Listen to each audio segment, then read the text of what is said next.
आज देखेंगे हम परफेक्ट टेंस का वॉइस, वो कैसे बनता है।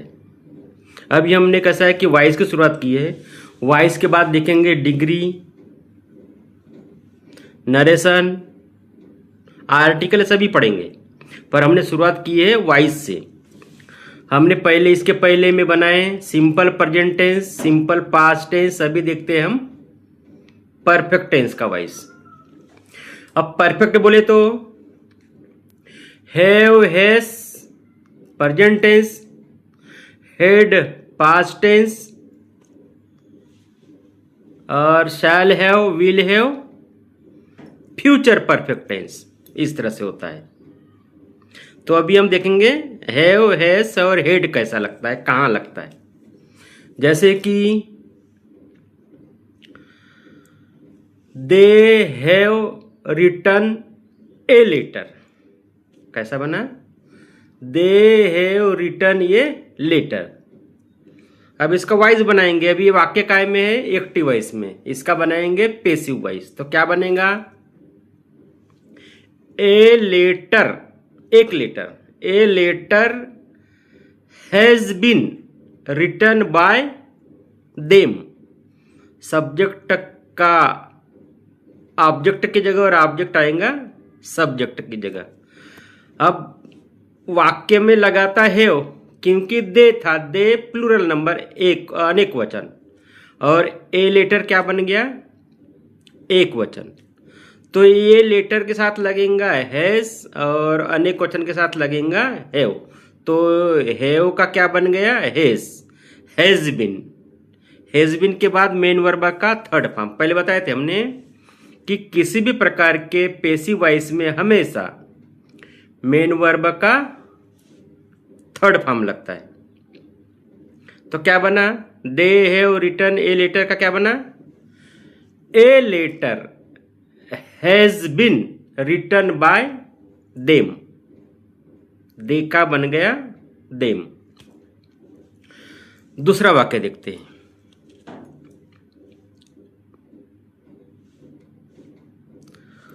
थीप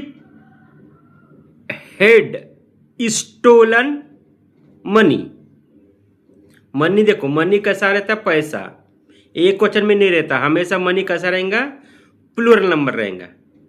अब वाक्य काय का है, हेड बोले तो पास्ट परफेक्ट टेंस। अब इसमें सभी के साथ हेड ही लगेगा। सिंगुलर नंबर रहेगा, प्लूरल नंबर रहेगा, सभी के साथ क्या लगेगा, हेड। कोई भी सब्जेक्ट का सिंगुलर नंबर रहे या प्लूरल नंबर है, पास्ट परफेक्ट टेंस में हमेशा लगता है हेड लगता है। तो क्या वाक्य क्या बना है, थीप हेड स्टोलन मनी। दो शब्द जोड़ दो, इन बैंक, क्या जोड़ दो, दो शब्द इन बैंक, बैंक में या बैंक से। तो यहां पे जो ज्यादा का शब्द है इन बैंक, ज्यादा का है। अभी हमको लेना क्या है, ऑब्जेक्ट मनी। मेन वर्ब के जस्ट बाद वाला शब्द क्या रहेगा, ऑब्जेक्ट रहेगा। तो सबसे पहले इसमें क्या लगेगा, मनी हेड बिन, मनी हेड बिन स्टोलन। यहां पे कर दो स्टॉप, बाय भी नहीं लगाना है क्योंकि ज्यादा का शब्द है। ज्यादा का शब्द कहां लगता है, बाय और मेन वर्ब के बीच। मेन वर्ब के बाद क्या देखना अपने को, जो हमने ऑब्जेक्ट लिए थे उसके बाद क्या शब्द, वो शब्द लगाना है मेन वर्ब के बाद। तो क्या है ज्यादा का शब्द, क्या है वाक्य में, इन bank, stolen in bank by thief. Thief कहां गया, सब्जेक्ट का ऑब्जेक्ट की जगह चले गया। तो वाक्य क्या बन गया, money had been stolen in bank by thief. इस तरह से बन गया है। अभी क्या बन गया, हेड वाला समझ गया आपको, नहीं समझाऊंगा तो इस वीडियो को 2-3 बार देखो, 4 बार देखो, वाक्य लिख करके देखो, हर शब्द को स्टॉप कर करके लिख करके देखो और समझो, तो ऑटोमेटिक आपको समझ जाएंगे। हमेशा क्या रखना है अपने को दिमाग में, हर चीज का एक सेंटेंस दिमाग में बैठा लो। हर चीज का एक सेंटेंस दिमाग में बैठ गया, उसके आधार पे अपने को धीरे धीरे धीरे धीरे करके प्रैक्टिस कर करके हर वाक्य बन जाएगा। ग्रामर कभी बदलती नहीं।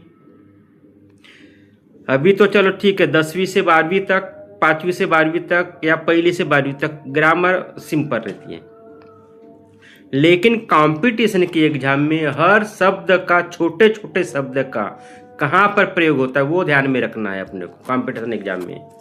और एक एक मार्क का क्वेश्चन रहता है, अपने को ध्यान में रखना है। एक वाक्य देख लेते हैं। Geeta has purchased book from shop. वाक्य देखो, Geeta has purchased book from shop. समझ गया? तो जो फ्रॉम शॉप ये है ज्यादा का शब्द। तो सबसे पहले क्या देखना, मेन वर्ब के जस्ट बाद वाला शब्द। अभी मेन वर्ब के जस्ट बाद वाला यानी परचेज्ड के बाद क्या है, क्या परचेज की है गीता ने, क्या परचेज की, बुक। बुक और बुक्स में फर्क है। बुक से बोले तो हैव लगेगा, बुक है तो हैज लगेगा। अब गीता हैज है ना, गीता ये क्वेश्चन थी इसलिए क्या लगा दिया हमने, has. Geeta has purchased book from shop. Book ये क्वेश्चन लिए हमने, बुक, एक बुक। तो क्या लगाना है सबसे पहले, book has been, book has been purchased. ज्यादा का शब्द क्या लगाना है, from shop by Geeta. Book has been purchased from shop by Geeta. ये वाक्य बना है। जो ज्यादा का शब्द रहता है वो कहां लगाते हैं, मेन वर्ब और बाय के बीच। इतना ध्यान में रखना है। वीडियो अच्छा लगा तो लाइक कीजिए, कमेंट जरूर कीजिए। गलती हो तो गलती कमेंट में कीजिए, गलती सुधरेगी, गलती हो सकती है। और लाइक कीजिए। अगली बार देखेंगे